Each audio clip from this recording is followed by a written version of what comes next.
As the Homelessness Program Coordinator, my job is to do a bunch of different things. It's a very vague and broad title, but one of the most important things that I do is to try and implement best practices in the county and to work with our providers and our elected officials to make sure that that is what's happening.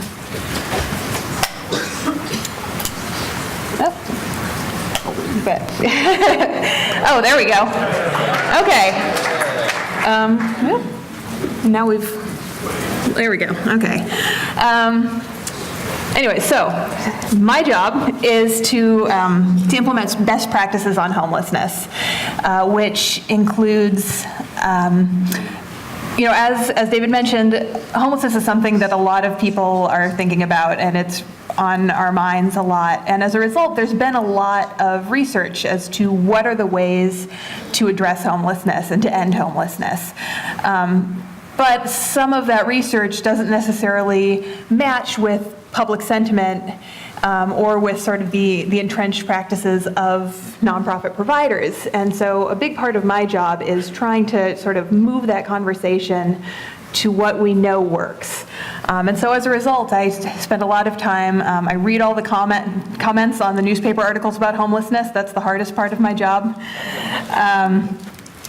And, I see really the same misconceptions coming up in those comments, on Nextdoor, in my conversations with people, both in Marin and around the Bay Area, and really even around the entire country. So I'm just going to go through some of these misconceptions and hopefully resolve some confusion.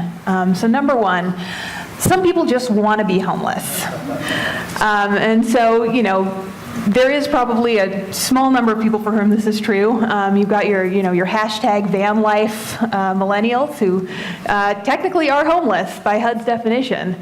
In Marin, we have some people who live in boats out on Richardson Bay, and they really like that because they think that if they're in a boat, then the law doesn't apply to them because it's maritime law, and they're sovereign citizens. So they're very happy being homeless. They also won't, much like van life folks, don't think that they're homeless.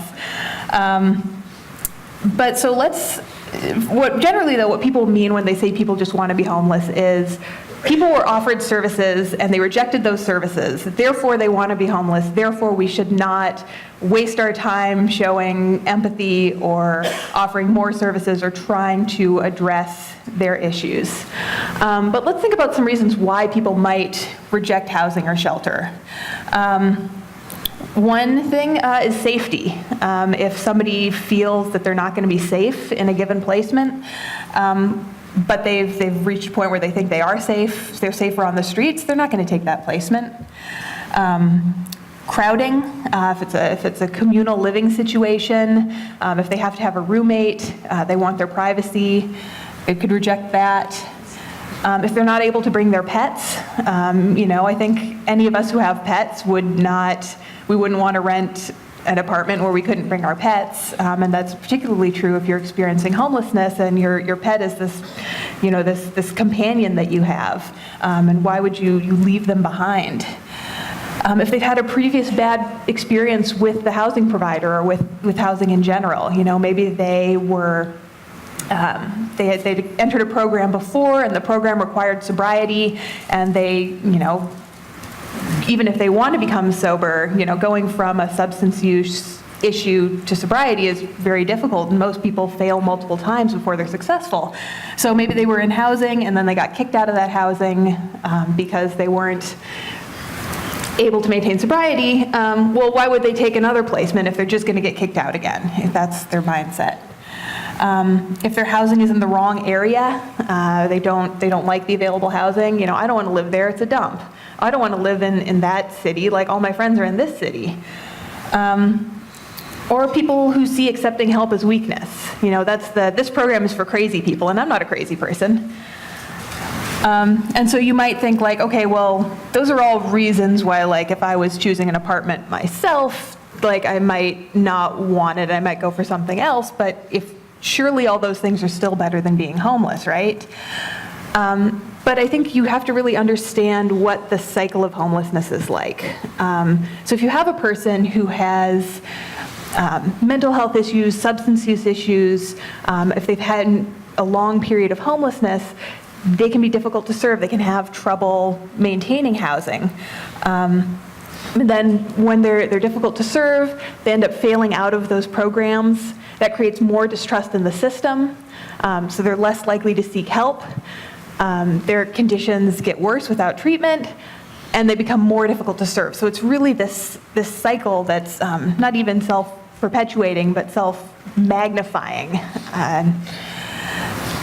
And what we find is that if you can break this cycle, if you can successfully serve somebody and build that trust, then people are willing to, and you work with them and ensure that there's client choice and that they have some say in where they're staying, that people are actually interested in being housed, because being homeless sucks. This shouldn't be a surprise to anybody, and that once people are housed, that you can break through this cycle. But that brings me to myth number 2, which is, okay, so then people are really happy once they get housed. And eventually this is true, but what studies have found is that at first, when people first become housed, they actually get worse. So this one study of people in supportive housing in Toronto, 40% of the participants had decreased community integration, 30% had increased mental health severity, 28% experienced increased substance use problems. What happens is that clients who have been living on the streets, they're used to that, and once you actually place somebody in housing, they have to relearn all these basic life skills. They're no longer able to be with their friends.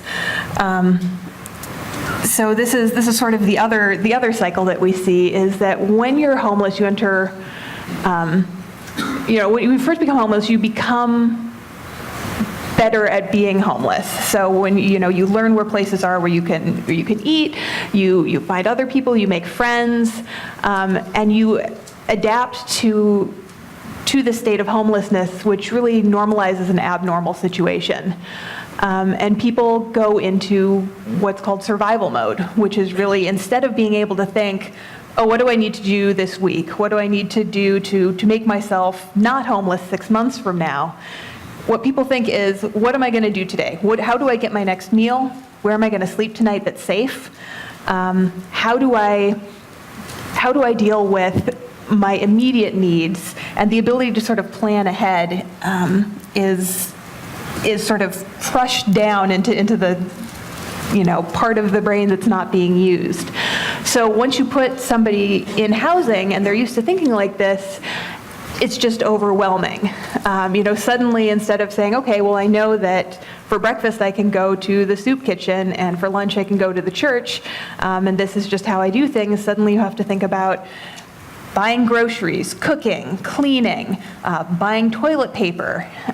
You can't invite your friends over to the house anymore because your case manager said that, if you have your friends over, it's gonna interfere with your lease, and you could lose your housing. So you're not seeing, you're used to being around people all the time, and now you don't get to be with your friends anymore. So it's very socially isolating. And all of these things are overcomable, right? Like as you practice, when you have case management, case managers can help you relearn how to do these things, create schedules, create to-do lists, figure out ways of having meaningful daily activity that gets you out of the house and gets you reintegrated into society. But that initial really 6-month period on average is incredibly difficult, and that's when a lot of people end up failing out of housing, which again goes back to that creating distrust in the system. This isn't working for me, so I have to keep going. So it's really important to keep engaging people in order to get them housed. So number 3, this is probably the most common one that we hear. These people aren't from here, they just come for the services. And what's really remarkable about this one is that this is what people think is true everywhere. So are people just constantly, traveling the United States in search of perfect homeless services? And the thing is, we know, because every 2 years, in order to get federal funding, communities have to do a count. And they count all the people experiencing homelessness in their jurisdiction. And many people will also ask, while they're doing this count, they'll ask where people were living when they first became homeless. And what people find is that pretty consistently, 70 to 80% of people in any community are living in that community when they lose their housing. So in Marin County, where I work, it's 72%. San Francisco is 69%. Here in Alameda County, 82%. Sonoma is 79%. Los Angeles, 70%. Las Vegas, 77%. Seattle, 77%. If you look on a statewide level, it's even higher. Most of the people aren't, it's not people are coming from Minnesota to our warm, sunny California areas. It's people are coming from, from San Francisco to Marin, or people are coming from Contra Costa to Alameda. So it's not, these aren't huge migrations. In New Jersey, the entire state, 95% of people experiencing homelessness in New Jersey were living in New Jersey when they became homeless. So this is very consistent. I met a guy from the West Virginia Balance of State Continuum of Care, which is the balance of state in West Virginia is the part of West Virginia that doesn't have all the big cities. So this is like the poorest, most rural, coal country, Appalachian part of West Virginia. And he told me that about 80% of the people there were living in there when they became homeless, and that what he hears from people all the time is people are coming here for the services. So apparently about 20% of their population did come there from somewhere else. So I'm not, I don't know what exactly draws somebody to rural West Virginia. But yeah, maybe you can want to create little coal fires to stay warm. It's, but it's, this idea of oh, everybody here is they're just coming from elsewhere for our amazing services is really not borne out by the data. So number 4, okay, so even if they're not coming from here, if we start housing people, they're going to start coming here. And again, we know this isn't true because other communities have done a better job of housing people than we have, and they haven't seen this huge influx. So I'll give you an example. Bergen County, New Jersey, this is a part of New Jersey where it's right next to a small town known as New York City. New York City has a homeless population of approximately 60,000 people. But Bergen County, New Jersey has ended chronic homelessness. And chronic homelessness specifically is people who have been homeless for, it's a very complicated technical definition, but basically people who have been homeless for more than a year and have some sort of disability that makes it difficult for them to live independently. So they've ended chronic homelessness in Bergen County, and they haven't seen a huge influx of people coming over from New York City. Because people in general will stay in the place that they first become homeless. And this is because most people don't expect to stay homeless, right? You lose your housing, you think this is a temporary situation. I'm definitely gonna get housed again. But the longer you remain homeless, the more you sort of have, again, adapted to that situation. You know where you can go, you know the safe places to sleep, you've made friends. And so until, at a certain point, it's more difficult to move somewhere, even if you have the resources to go elsewhere. The sort of process of picking up and going somewhere else is really insurmountable. So people who are homeless in New York City are staying in New York City and not going over to Bergen County. You might look at these numbers and think, well, those are really small numbers, so for whatever reason, there just weren't very many chronically homeless people there to begin with, so that must be easy. It must have been easy for them to end it. So let's look at another example of Montgomery County, Maryland. So again, this is Montgomery County is right next to Washington, D.C. D.C. has a homeless population of about 7,000 people. So not New York City numbers, but not small potatoes. And Montgomery County hasn't ended chronic homelessness, but it's cut it in half since really in about a year, between November 2016 and September 2017. So again, they have, numbers. So these numbers, again, these are chronic homelessness numbers. So these are smaller than overall homelessness. In Marin, we have our homeless population in Marin at our biannual count was about 1,100 people, and we estimate that we have about 300 people who are chronically homeless.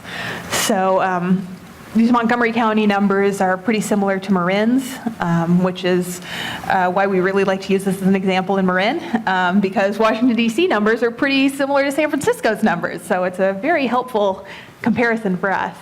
But, again, Montgomery County hasn't seen this huge influx in people coming from D.C., and they've had their numbers.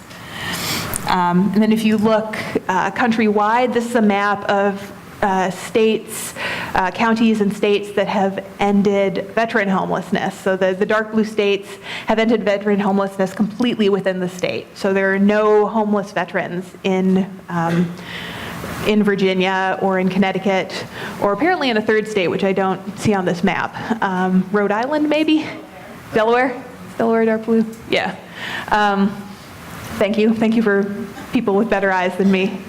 And then 54 other counties have ended veteran homelessness. And so, but they haven't seen, they've ended veteran homelessness there, so as a homeless veteran, I should just go there and get housed. Because again, people stay where their support networks are. They stay where they're familiar with and where they've been living.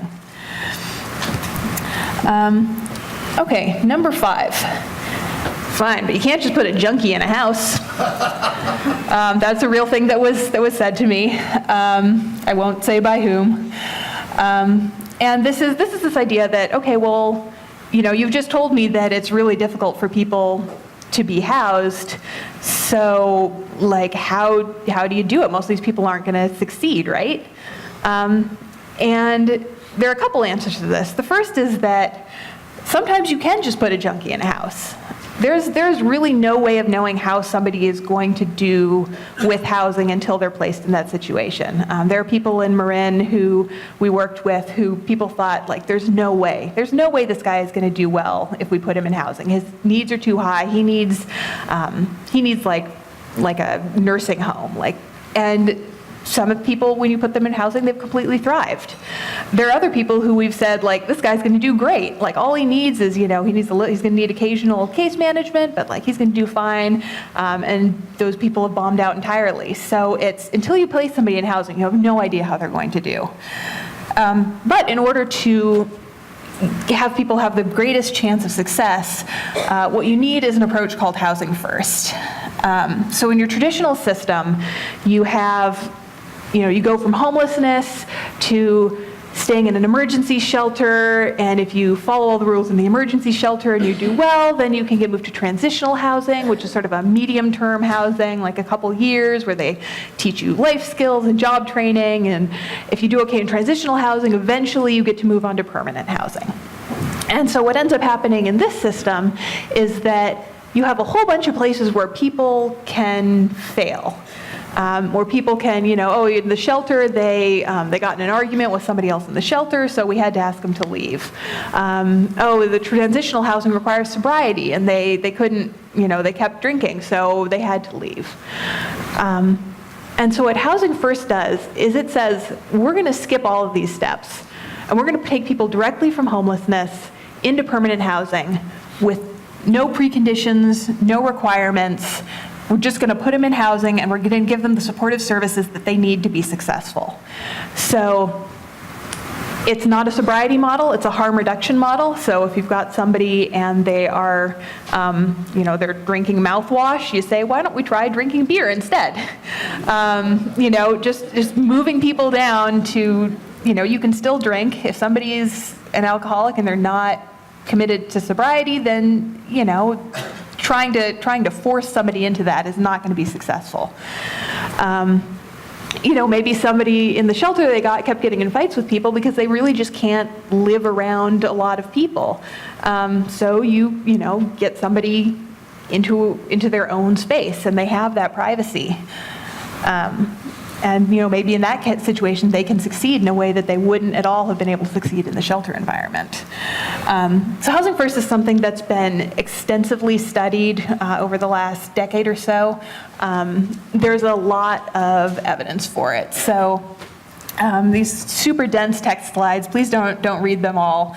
But this is a study that they did where 225 participants were assigned to either receive housing that required them to go through treatment and sobriety, or immediate housing without any treatment prerequisites. And what happened is that the experimental group was able to obtain housing earlier. They could still remain stably housed. They reported a higher perceived choice. In the control group, what happened is that, yes, people utilized substance use treatment more, but they didn't actually change their substance use in any greater numbers. So it was, requiring them to do this and saying like, well, if you get this treatment, then you'll be able to keep your housing. It didn't actually help them with their substance use issues. So that's, a substance use issue. In terms of mental health, this was a study where they found that with assertive community treatment, and assertive community treatment is a very, very intensive case management. You generally have a case management ratio of 1 to 10. It's a team model. People are getting just a ton of case management, and they found that they had increased antipsychotic adherence up to the recommended levels when they had this intensive case management in a Housing First model. The City of Toronto did a study on Housing First, and they found in their Housing First programs you had a 49% decrease in alcohol use, 74% decrease in drug use, 28% decrease in health clinic use, decrease in ER use, in hospital use, and ambulance use. Here in the Bay Area in San Mateo, they had a program where they targeted really the highest utilizers in downtown San Mateo and housed them directly in a Housing First model. There was a 99% reduction in police contacts and an 85% drop in medical costs. So hugely successful. So I'm sure by now you're convinced. And maybe, what if we did what they did in Utah? You guys have all probably seen headlines like this, Utah has solved chronic homelessness and saved millions of dollars, and Utah found a brilliantly effective solution for homelessness, and the shockingly simple, surprisingly cost-effective way to end homelessness. Why aren't more cities using it? This is just my own little personal pet peeve, because what Utah is doing is Housing First. It's exactly the Housing First that everybody else is using. Utah didn't invent it. What Utah did that is impressive is Utah convinced a whole bunch of Republicans to financially support Housing First programs. And the way they did that is looking at that data that I just mentioned about the, 85% decrease in medical costs and 99% decrease in police contacts, and said, look, if the compassionate argument doesn't help, you'll save so much money because it's significantly less expensive to give somebody permanent supportive housing than it is to have them be homeless, because people who are experiencing homelessness generally are huge utilizers of emergency services. So that's just that's my issue with talking about Utah. Now in the Bay Area, you hear a different complaint whenever anybody brings up Utah, which is that Utah is totally irrelevant because, Utah is big and there's tons of housing, and in the Bay Area, we can't solve homelessness because there's not enough housing. So these comparisons to Utah are ridiculous because our situation is so different from theirs. And I'm not going to say there's not a housing crisis in the Bay Area, because that would obviously be absurd. But that doesn't mean that, we can't house people who are experiencing homelessness. So there are creative housing solutions to help with this. One thing is to increase rent payments. So it's true that if you're trying to get somebody housed with their own money, if they're getting $900 a month in SSI, they're probably going to have trouble renting a market rate apartment. So you need to have housing vouchers, and those housing vouchers need to have a high enough rent allowance that they can rent units on the market. We did a housing cost study in Marin where we, basically if you get federal housing money, the rates that you're allowed to pay to a landlord are set by the government, and they raise them or lower them every year depending on sort of what they think your housing costs are. In the Bay Area, not surprisingly, the amounts that they were raising them every year were not as much as the amounts that the actual rents were increasing. So in Marin and Alameda and Contra Costa did the same thing. We basically said, look, we're going to prove to you that these amounts you're telling us we can pay for rent are absurd, and we're completely unable to get anybody an apartment because nobody is willing to rent to them for, $1,500 a month. So we did a rent study and ended up getting like a 30% increase in our fair market rent rate. So now we've been able to house a ton of people. Another way is landlord incentives. Again, this is money. It turns out that solving problems sometimes costs money. But if you say to, landlords are often hesitant to accept people with vouchers and hesitant to accept people with a history of homelessness. But if you say, look, we have this fund, and if we don't think this person's going to damage your unit, but if they damage your unit, we have additional funds to make repairs. So you're not just depending on this deposit. Or we have double deposits. We can, instead of giving you your normal 1 month's rent deposit, we can give you 2 months rent deposit. Dedicated housing location services are really important. This is, again, something we've done in Marin. If you ask a case manager to go out and find a landlord, you are asking them to do something that is completely outside of their skill set. If you asked somebody who's with a real estate property background to go and case manage a person who's been homeless for 20 years, they probably wouldn't know what they were doing, right? So we've hired a woman who comes from a property management background. And so she's able to go out to landlords and say, look, this is why you should accept vouchers. And it's not you should accept vouchers because it's the right thing to do and you can make a difference in people's lives. And because anybody who would be swayed by that argument has probably already been swayed and is already renting to our population. So what we needed is somebody who could say, look, this is why you're going to make more money than if you just rented on the market. If you have a tenant who's a real jerk and they don't have a voucher, you got to go through a whole eviction there's nobody you can call. If one of these tenants is a jerk, they have a case manager, and the case manager will come over and they'll work with them and they'll be able to help resolve these issues.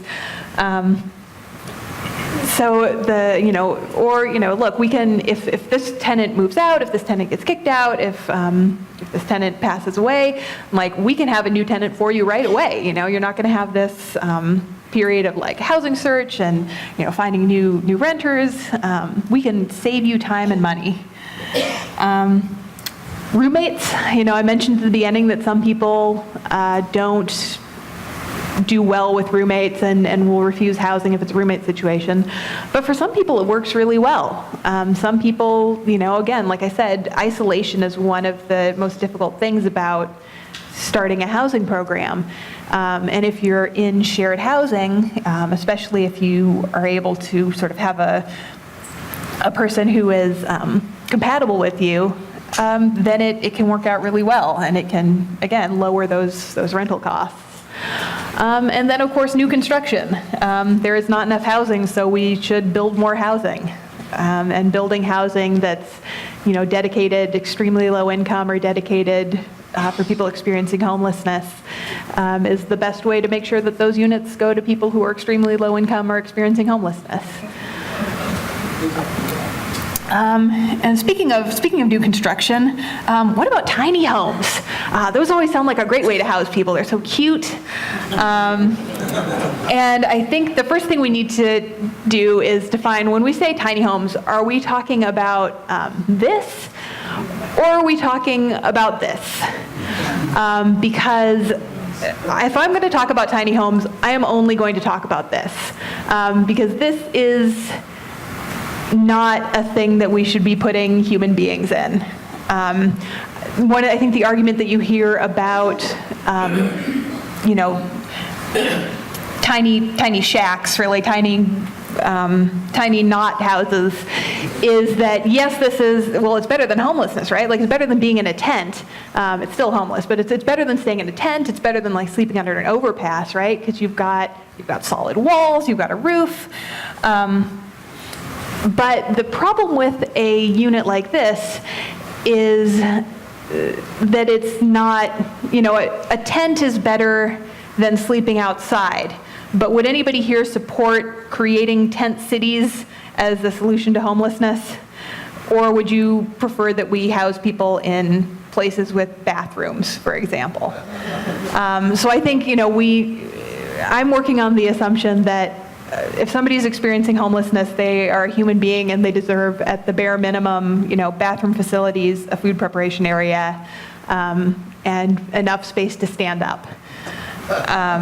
So I'm only going to talk about this kind of tiny house when I talk about tiny houses. There are huge health and safety issues to units like that, and so I do not want to suggest in any way that those are a solution. But what about cute little tiny houses that do have bathrooms and food prep areas and little lofts and nice stuff?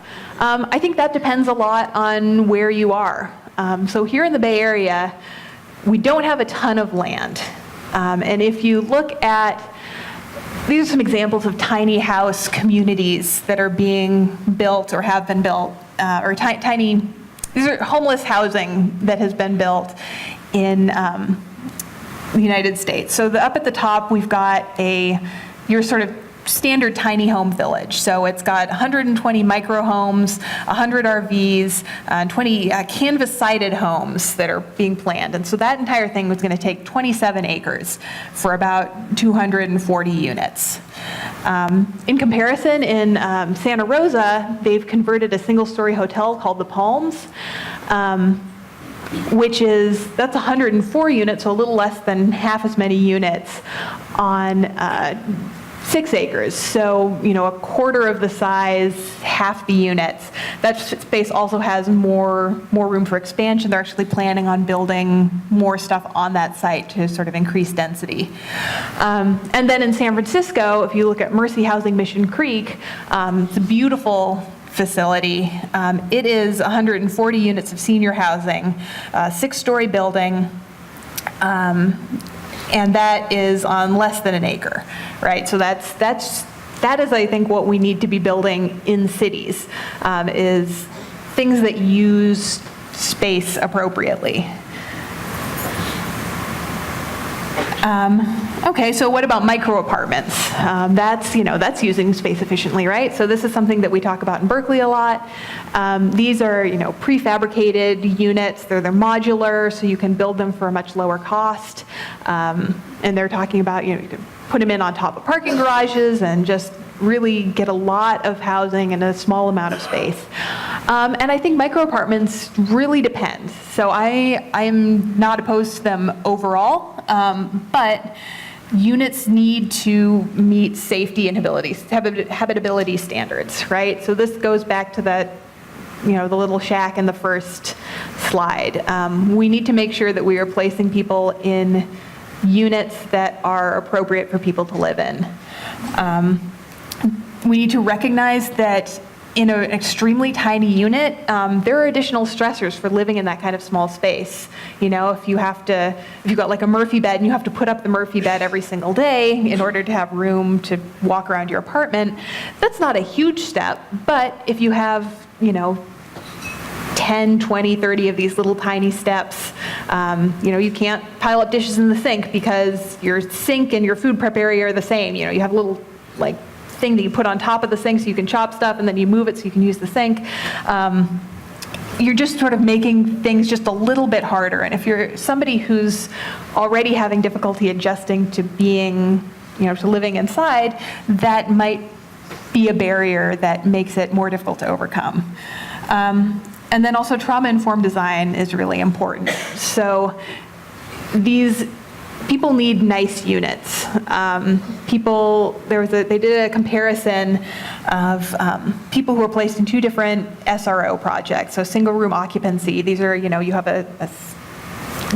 these are sort of the original micro apartments before you got a trendy name like micro apartments. These are converted hotels. They're just a form of housing that used to be very common, boarding houses, but have sort of gradually been converted into condos and apartments and are less common these days. But what they found is that in an old, dirty SRO where the bathrooms were dirty, they just had a shared bathroom, and the bathrooms had like needles and drug paraphernalia all over, and the whole building was run down and terrible. They had a 30% housing retention rate for clients who were in that facility. In a new, clean SRO with private bathrooms, they had a 70% housing retention rate, and that was same level of case management, similar clients. Just the quality of that housing had this enormous impact.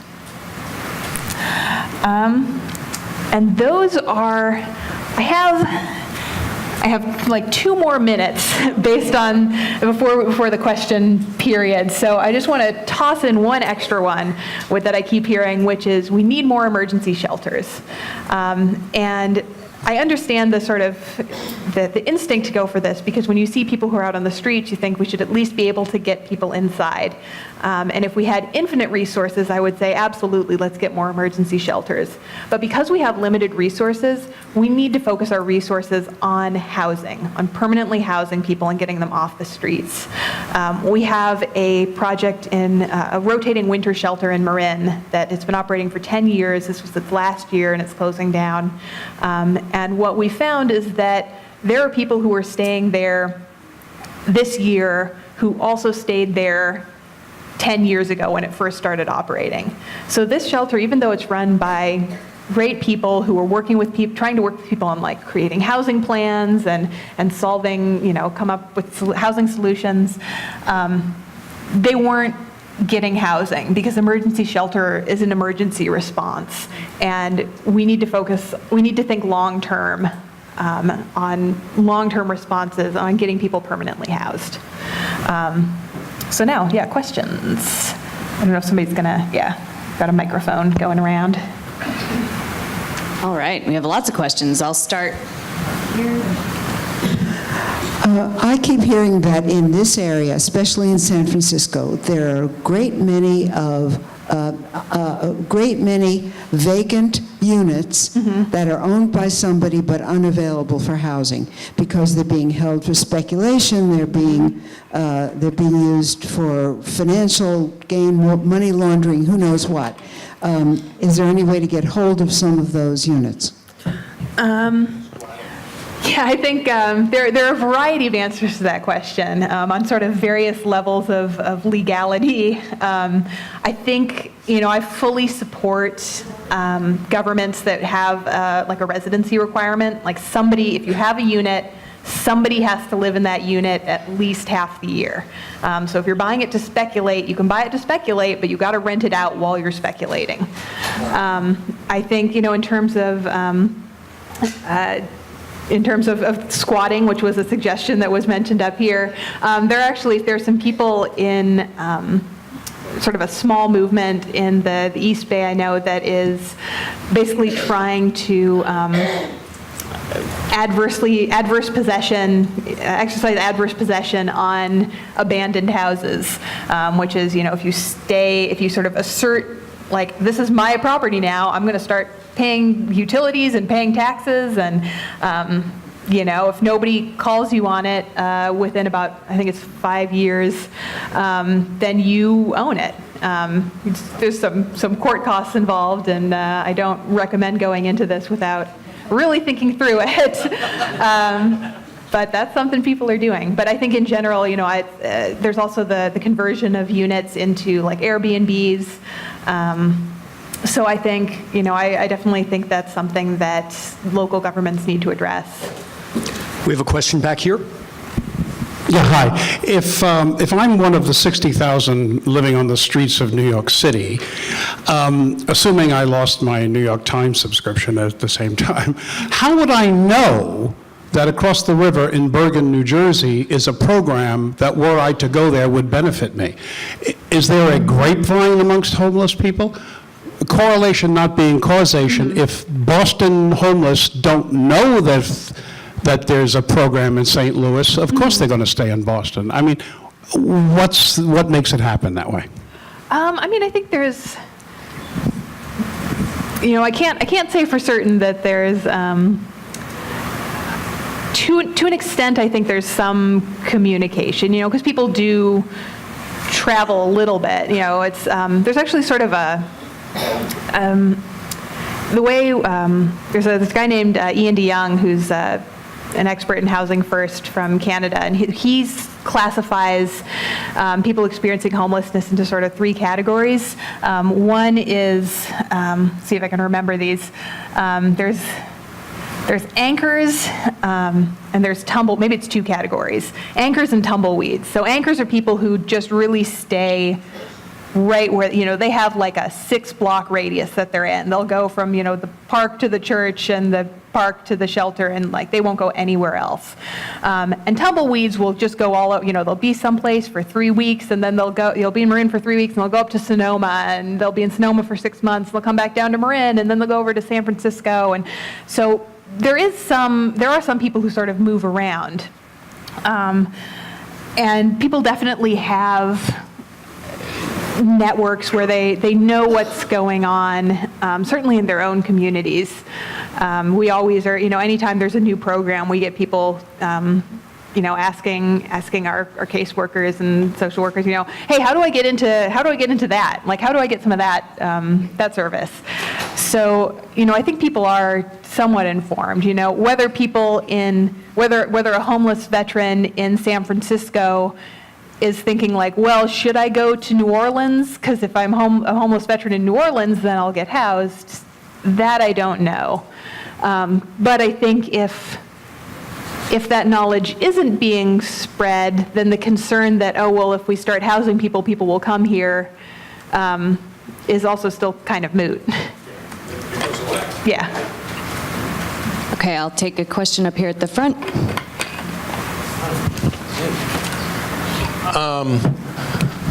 Let's see. I'm interested in how a homeless person deals with the system when, one of the things I think that is really difficult is trying to deal with all the bureaucracy and it's the loss of consistency in human-to-human contact. And if they're getting bounced around between different caseworkers and stuff, and I heard what you said before about the places where there's been a high success rate, there's been a high ratio of caseworkers to the homeless person. And I'm just, as somebody I'm a psychotherapist, I work with clients through the city of San Francisco who are high functioning. But I hate paperwork. I have an aversion to it, and I can just imagine somebody who just has no, one of the charts you gave, like immediate, what do I have to do? Everything. And I think what gets lost is this kind of basic human respect and this consistent through line of human-to-human contact. So I'd like to hear your thoughts on that. I agree with everything you said. One of the things I spend the most time on is trying to streamline our system to really try and make it user-friendly. We did a couple years ago, we did a sort of a system chart where we said like, okay, well, let's actually do a map of our system of care. Like, let's put up some Post-its with what are all of our entry points, what are all of the different services, and how do you get from one to the other? And it was an absolute nightmare, right? Like, just arrows going this way, and this, you can get into this program, but only if you go through, this one like screening process, and if you want to get into this housing, like you have to be on this waiting list, and you have to go through these it was just a disaster. And so we're actually one of these requirements that a federal requirement, so something that everybody's working on, is something called coordinated entry, which is trying to streamline that process, at least for housing programs. And what coordinated entry says is that within any given county, you need to have the same process and the same assessment for all of your federally funded homeless housing. So it's not like, oh, to get into this program, you have to like call every day, and the person who's just sort of the most vocal gets it, or the person who's a case manager's favorite gets it, that you've got a neutral assessment process, and that you have a way, no matter where somebody presents, you have a way of getting them into the system and considering them, and that you're prioritizing people with the highest needs. And the consistency, like the through line, month by month, year by year, of a real human being, one human being that they connect with, they stay connected with, instead of 10 human beings that they got connected with over 6 months. Yeah, so we're trying to improve communication. I think that's one of the biggest things. So another thing that we found is that we would have somebody, and we had one person who I think had 6 different case managers from 6 different programs, and none of them were talking to each other. So we've created this sort of universal release of information, which is letting people, all of these different programs can talk to each other. We've got sort of a centralized database, it's all HIPAA compliant, but basically where you can say like, hey, I saw Bob on this day, and this is, he is really interested in doing this. And then if they, if that's the housing case manager, then if the medical case manager goes in there and they're like, oh, Bob's interested in doing this, well, hey, Bob, I heard from your other case manager that you're interested in doing this, but we need to get your diabetes under control to do that. So like, let's talk about that. So trying to sort of improve that. And then just in terms of having the same person for years, the same case manager for years, some of that is just employment retention, and trying to keep your case managers from getting too burned out, which is a tough thing to do. Question back here in the center. What I heard today and what I see mostly is oriented towards single adults, but the reality includes young mothers with young children. It includes mothers with middle school, high school kids living in their cars. It includes people trying to get through college who are homeless. There was a recent article on the TV news where they interviewed one of the Bay Area schools, and they found out that over 10% of their student population was homeless and trying to get through college. And more in general, what do we as individuals do about this? Thanks. Yeah, so that's definitely true. A lot of what I focus on is single individuals, and that's because, because of coordinated entry, we're sort of tasked with serving the most vulnerable. And you can definitely make arguments that like a family with children is clear, like these are homeless children, they're the most vulnerable, and that's a valid argument, and I don't want to suggest that it isn't. Essentially what we're trying to do right now is to house the people who are most likely to die. That's where we are. And I would love to get to a point where we can talk about where we can focus more on homeless youth and on families. But right now it's just, we're trying to keep people from dying on the street. I really appreciate you asking about sort of a call to action. What can people do? One thing I think is really just being outspoken with your local government, with state government, about these best practices. That look, we need more housing. Like, we need to support building more housing. I know that I work in Marin. That's like, I'm barely allowed to say that. The Board of Supervisors, anytime I say something about building, they're like, no. We joined a movement called Built for Zero, which is about building your system to functional zero. And one of our supervisors said, we have to come up with a new name for it because I don't want you using the word built. But that's, unless there's a huge outflow of the tech industry to a different part of the country, we need to accept that there are more people living here than we have housing for, and we need to create more housing for them. So I would encourage everybody to support development, especially development that is, has low income, very low income, and homeless set-asides for units. And then also, I think just, if you see people pushing like, oh, we need to, like I said, create more emergency shelters, like to say, to call your city council person, your mayor, your whoever, and say like, look, I know you're getting pushed for these emergency shelters, but we need permanent housing, and we need to focus on permanent housing. Okay, that's going to be it for the formal questions. I'll be up here. So if Come ask Carrie's me. sticking around, we have until 11:40. So you can visit the exhibitors and talk to Carrie if you'd like. Thank Carrie. Thank you.